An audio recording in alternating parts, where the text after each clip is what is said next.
21st Precinct, Sergeant Wardy. Well, how long has it been since you've seen him? Yeah? Yeah?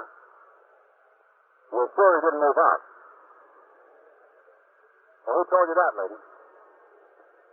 Yeah? You're in the muster room at the 21st Precinct, the nerve center. A call is coming through. You will follow the action taken pursuant to that call from this minute until the final report is written in the 124 room at the 21st Precinct. All right, I'll tell you what I'll do. I'll send an officer around to talk to you. Yeah, he'll be there right away. You just wait for him. 21st Precinct. It's just lines on a map of the city of New York. Most of the 173,000 people wedged into the 9/10 of a square mile between Fifth Avenue and the East River wouldn't know if you asked them if they lived or worked in the 21st. Whether they know it or not, the security of their homes, their persons, and their property is the job of the men of the 21st Precinct. The 21st, 160 patrolmen, 11 sergeants, and 4 lieutenants, of whom I'm the boss. My name is Kennelly, Frank Kennelly. I'm captain in command of the 21st. I was working my day tour, 8 a.m. to 6 p.m. After I had turned out the platoon, which consisted of the 64 men who would patrol the precinct for the next 8 hours, I went to my office where Ezra B. Winkler, the precinct youth patrolman, was waiting to confer with me. The end of the school year brings a variety of changes to the method of policing the precinct. We were preparing for them. Meanwhile, the ordinary routine of patrolling the precinct went on. Patrolman Paul Vaccaro, assigned to Post 17, had finished his duty at a school crossing near PS 79 at 9 a.m. He went to the nearest call box and rang in. Lieutenant Gorman, the desk officer, instructed him to walk to a dry goods store on 3rd Avenue and admonished the proprietor for failing to close the transom over his front door during the preceding night. In complying with Lieutenant Gorman's instructions, he walked past a brownstone rooming house where a woman he knew to be the landlady was sweeping down the front stoop. Good morning. Good morning. Oh, officer. Yes? I want to ask you a question. Yes, ma'am. What is it? I'm Mrs. Catherine Neal. I own the house here. Yes, I know. I rent out furnished rooms. Yes? Well, something's been bothering me. Miss Neal? Maybe it's all my imagination, I don't know, but there's a man that lives on the 2nd floor, Mr. Lowfield. What about him? Well, I hadn't seen him since Friday. Friday night, Saturday, Sunday, and Monday, I hadn't seen him. Maybe he's away. Oh, no, I don't think so. He's lived here over 6 years, and he's never been away. Never. Was he paid up in his rent? Oh, yes. He's paid up right to the minute. You can say anything else you want to about him, but he's regular about that. Well, tell me something, He does have peculiar habits. Like, for instance, no one ever sees him during the daytime. I suppose he's up there sleeping in the daytime. But 8 o'clock every night, he comes downstairs and he walks out the door, and he's out all night, almost. Very peculiar habits. Well, if he doesn't And come the most when he... peculiar thing of all is that when I didn't see him, yesterday afternoon I went up and knocked on the door. I thought maybe he was sick or something. You know, somebody that's got no friends and no one at all. I thought maybe he needed help. He didn't answer. Did you open the door to his room? Oh, no. I wouldn't do that. Besides, I don't think I could get a key in there anyway. He's got the keyhole blocked with something, I think. It's not locked from the inside, is it? Why, it might be the key that's in the keyhole. From the inside, that is. If it's locked from the inside, why, he must be in there. Look, maybe we better go up and take a look, Mrs. Neal, huh? Yes, maybe we better. My goodness. Just let me get this trash up. It'll take a second. All right. Oh, tell me something. How old a man is Mr. Lowfield, huh? Oh, he's middle 60s, I suppose. About 65. I never asked him much. He's not one to talk. Just ignores everyone around. Well, what's his first name? Edwin. Mr. Edwin Lowfield. Well, that'll have to do for now. People walk by here and they throw everything they can think of on my stoop. They couldn't throw their cigarettes and papers in the gutter. They have to throw them on my stoop. Oh, go ahead. Oh, thank you. I'll just leave the broom right here. It's this way. The 2nd floor. What does he do? What do you mean? Well, when he gets out at night, does he go to work? Well, I don't think so. I don't think he works at all. Well, what does he live on? Well, who knows? Social Security, maybe.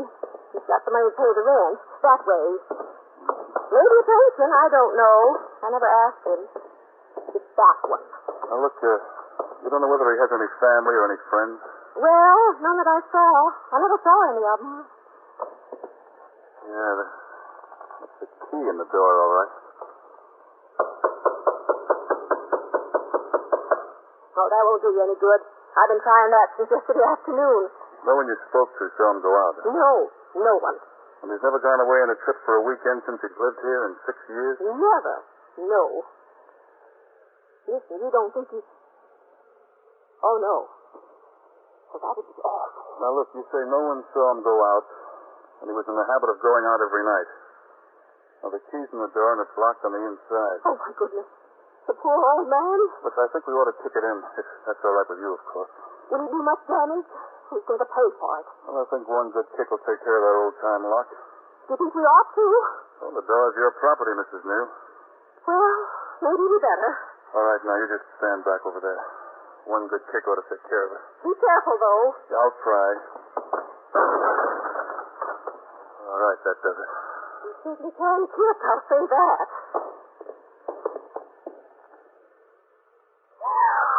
Now, look, you stay here.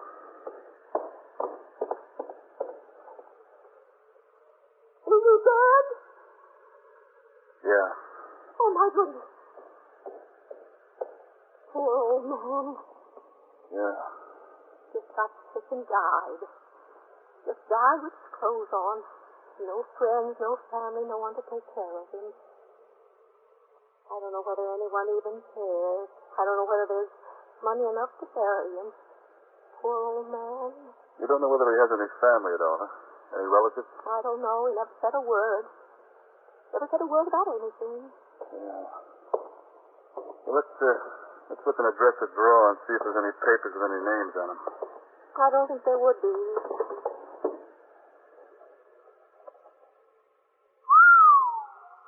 Is that real money? Yes, ma'am. That's what it looks like. I didn't know he had a dime. There must be thousands. It could be.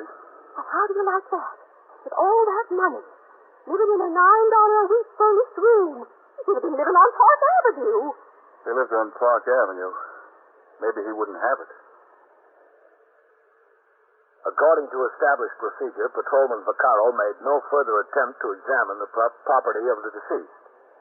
Another resident of the rooming house appeared in the hall and was sent by the officer to call the station house and notify the desk officer.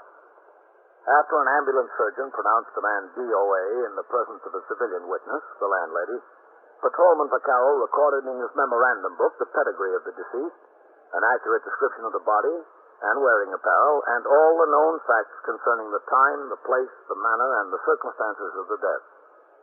In the meantime, Lieutenant Gorman, the desk officer, notified the medical examiner and the 21st Detective Squad. A radio motor patrol car and the sergeant's car was dispatched to the scene.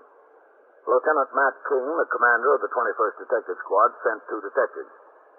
I was told by the desk officer of the circumstances involving a large amount of cash, and inasmuch as this property must be inventoried, both under the supervision of a superior officer and witnessed by a competent and responsible civilian, I went to the scene myself. While we were still waiting for the arrival of the medical examiner, a search of the premises was begun, and an exact inventory of all the deceased's property in the room was being taken. That's 7,400 so far. 7,400? I had no idea, Captain. No idea at all. Well, I don't imagine many people did. He never seemed in want for anything, but he certainly gave the impression he was just making ends meet. Right in the room, in the drawer. Captain. Yes, Sergeant. He did his own laundry, I know. Can I see over here a minute? Yeah. And I even gave him permission to cook his own breakfast in here. Excuse me, Miss Neal. Yes, of course.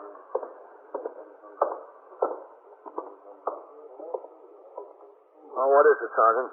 Look what was in the closet. There's 2 suitcases in the back there. Yeah? A bonanza. 4 bank books. Savings accounts. Brother. $9,300 in here. $8,700 in this one. Oh, that's too bad. Only $4,000 in here. And last but not least, in this one, $9,450. Well, he sure spread it around, didn't he? With mine, Captain, I keep it all in one place. Those look like stock certificates, don't they? Take a look at them. Yes, sir. See, 500 shares of Consolidated Edison, 200 shares of AT&T, 200 shares Pennsylvania Railroad, 500 shares Columbia Broadcasting System, 250 shares DuPont, so on. And a whole stack of defense bonds. Yeah. Captain, I've come to the conclusion this fellow was loaded. All right. Pick up the suitcase. Let's take it over and get an inventory. Yes. Oh, here's some more you can put on that inventory, Vaquero. Some more what? Some more money? Yes, bank books and securities. That makes it $9,865 in cash, Captain. In the one drawer. $9,865? And there's more. All right. When you get it totaled, enter it in your book and I'll sign it. Yes, sir, I'll do that. Then get to work on this stuff.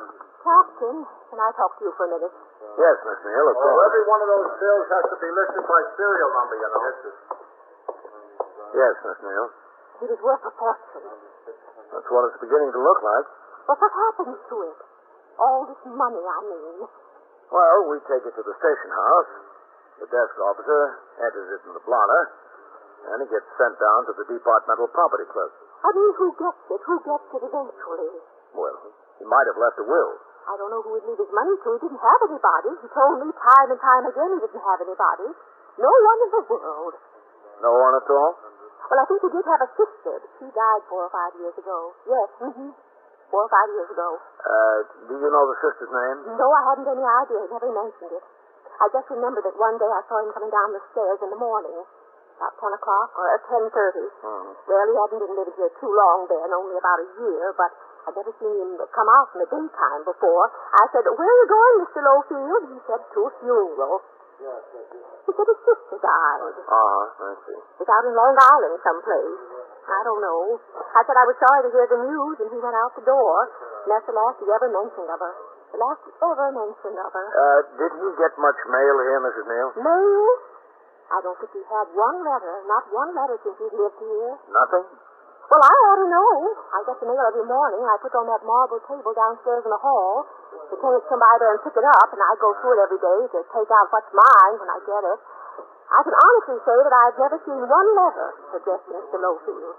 Not even one? Not one. To the best of my recollection. Well, supposing he didn't leave a will. If you don't find it here, I don't think he did. What happens then? Well, then the estate is handled by the public administrator. What's that? Well, he's a city official whose job it is to administer the estates of people who die without leaving a will. Oh. He'll try to find relatives and claimants to the estate, and the estate will be disposed of by the surrogate's court.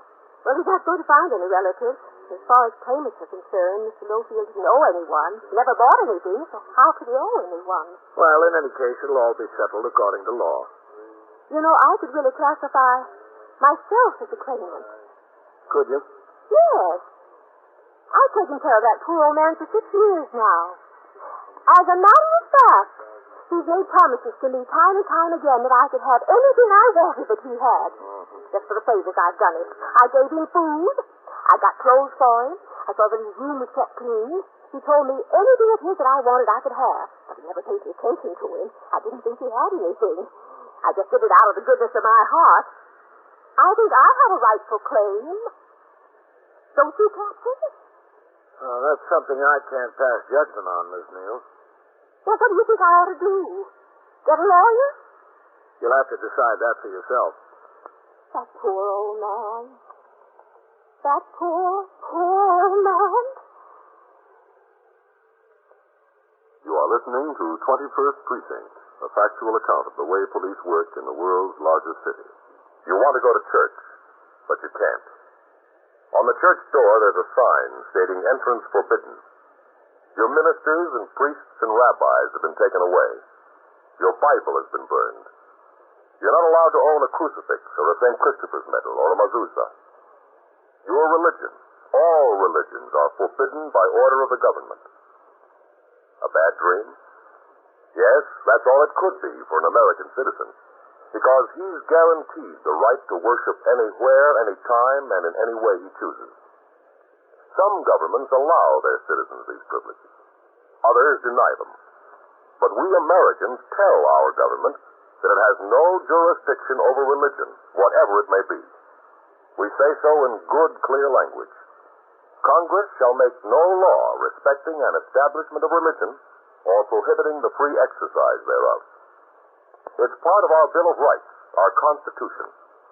Just 16 words, signed by a few men 165 years ago. These 16 words are your assurance that freedom of religion will be preserved. For you, for your children, and for generations to come. The First Amendment, freedom of religion. It is one of our freedoms. Now back to 21st Precinct and Captain Kennelly. Within another half hour, a representative of the medical examiner's office arrived. He made an examination of the body of John W. Lowfield and reported, pending an autopsy, that death was apparently due to natural causes.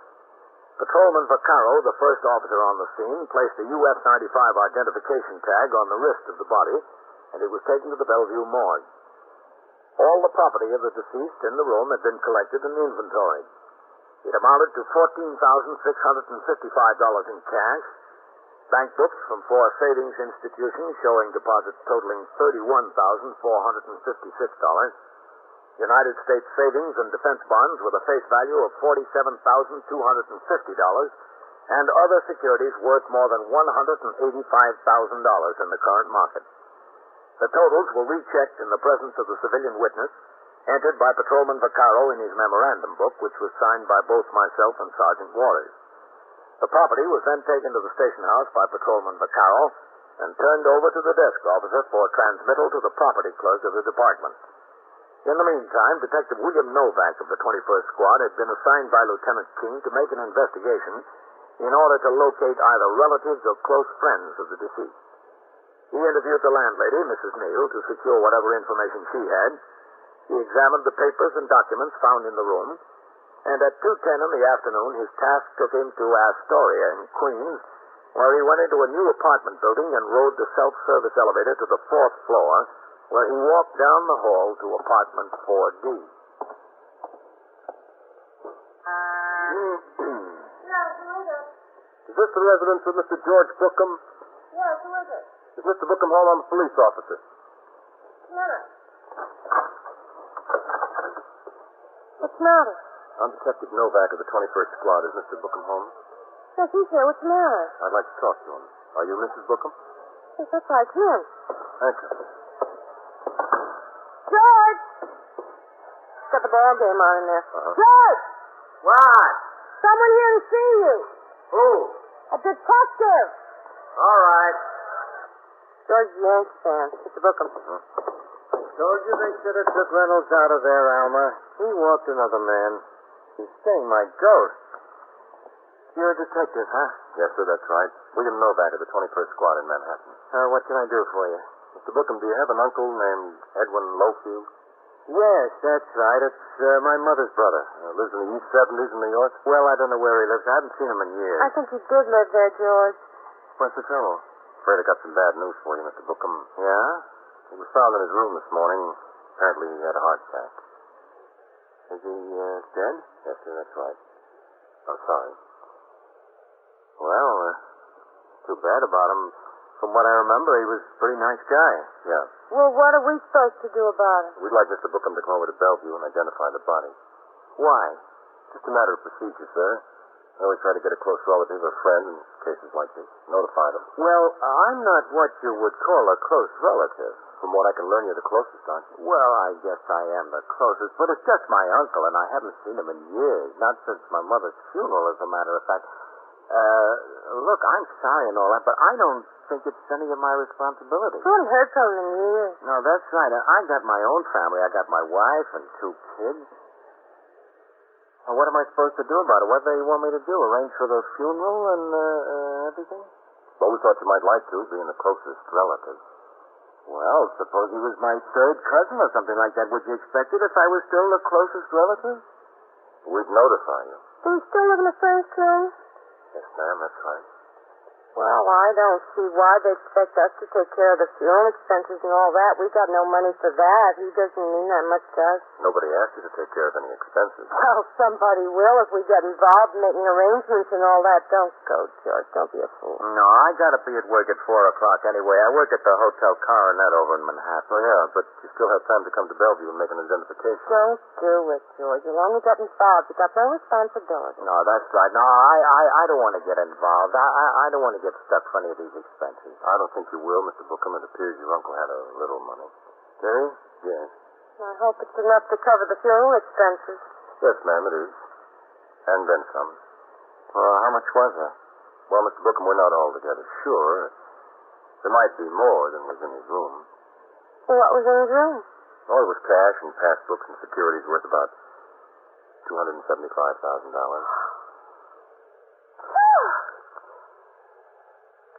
Yeah, $275,000. Yes, sir, that's right.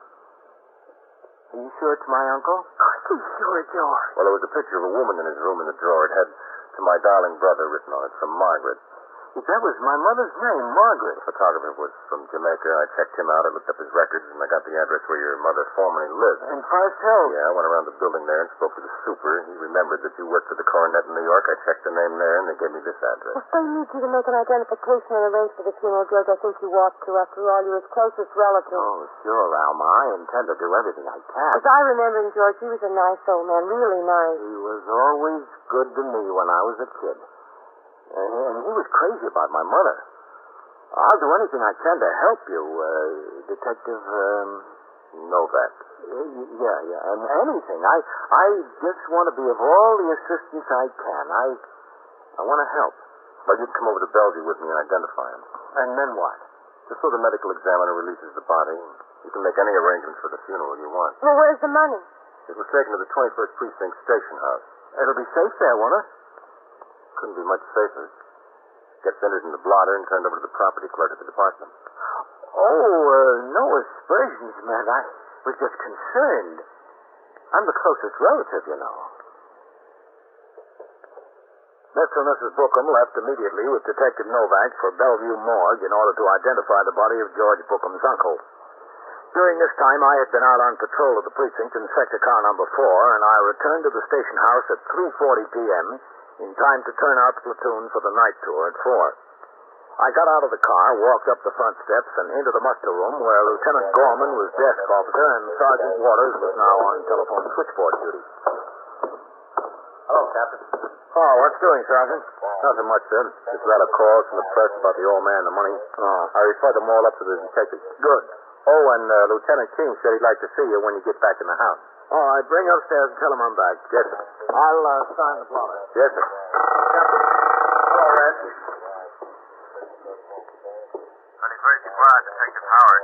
This is Sergeant Waters on PS, Whitey. Yes, Sergeant. Lieutenant King wanted to know when Captain Kennelly got back in the house. He's back. You want to talk to the lieutenant, or shall I tell him? You tell him. Okay.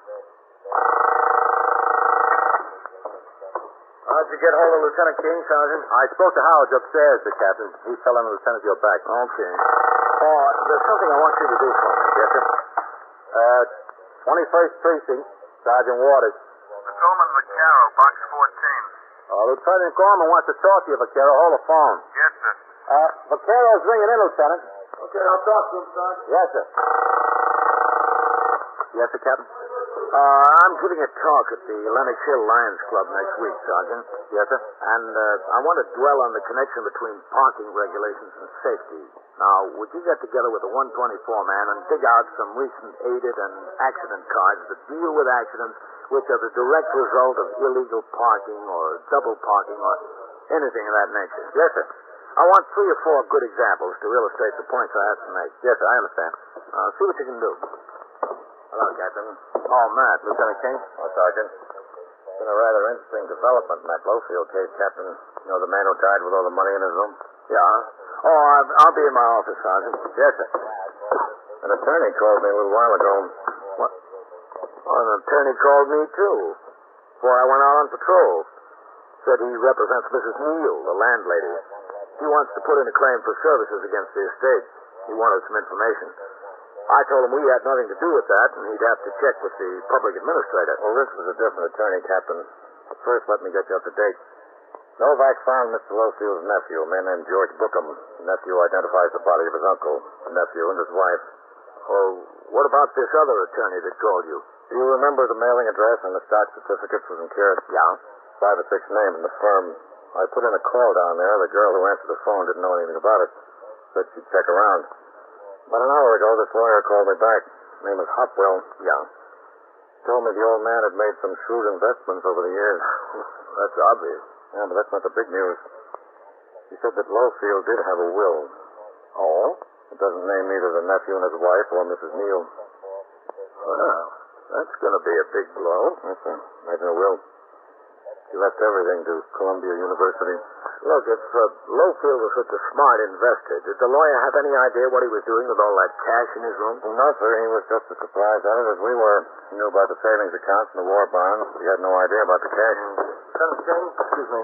Hello, Novak. Captain? All right. This is Mr. and Mrs. George Bookham, Captain Kennelly. Captain? Hello. How do you do? That's Lieutenant King. Lieutenant? How are you? Mrs. Bookham? Pleased to meet you. I've just been down to Bellevue, Lieutenant. Mr. Bookham identified the body that had been Lowfield as his uncle. It was him, all right. As soon as we can, we're going to have him moved to a funeral parlor in Astoria. He'll have a nice service. Well, that'll be fine. Very nice service. Mr. and Mrs. Bookham wanted to come up here and talk to you, sir, about the property that was found in Mr. Lowfield's room. Well, there's no sense talking to me about it. It's been inventoried, entered in the records, and sent down to the property clerk's office at 400 Broom Street. I told him he'd be well taken care of. Oh, we don't have any doubt that it'll be well taken care of. I just thought I'd, look at it and check over the list of what was there. Yeah, well, I'm sorry, but I don't have authority to give you permission to do that. And it's out of my hands now, down at the property clerk's office. Well, I don't see why we can't do it. After all, it's ours. George is the closest relative to him. It'll all be ours. How do I go about getting permission? Anytime there's a question of disposition of an estate, the surrogate's court must rule on it. Any such property can't be released without a court order. Well, we didn't expect you to release it. We just wanted to inspect the inventory that you said you had. Yeah, well, I'll tell you what you do. Yes?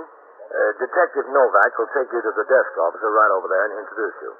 He'll give you the address of the property clerk and tell you who to see down there. They'll have all the information downtown. The property clerk is at 400 Broom Street. I don't know why there's all this trouble. After all, the money will be ours. As I said, that has to be determined by the court.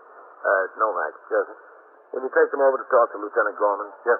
Do you want to come this way, please? Well, thank you, Captain. Thank you. You're welcome. Right over here. I thought you were going to tell them that. I was waiting for you to do it, Captain. Well, that's the court, John. I figured it could wait. Their second piece of shocking news in one day might be just too much.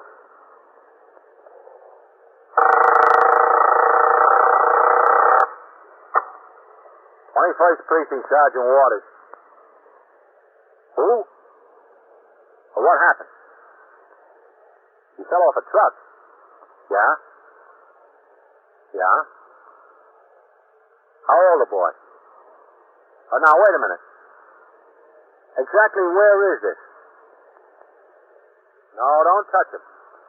Just tell him I'm sending the officers right over there. And so it goes. Around the clock, through the week, every day, every year. A police precinct in the city of New York is a flesh and blood merry-go-round. Anyone can catch the brass ring, or the brass ring can catch anyone. 21st Precinct, a factual account of the way the police work in the world's largest city, is presented with the official cooperation of the Patrolmen's Benevolent Association, City of New York. This is the United States Armed Forces Radio and Television Service.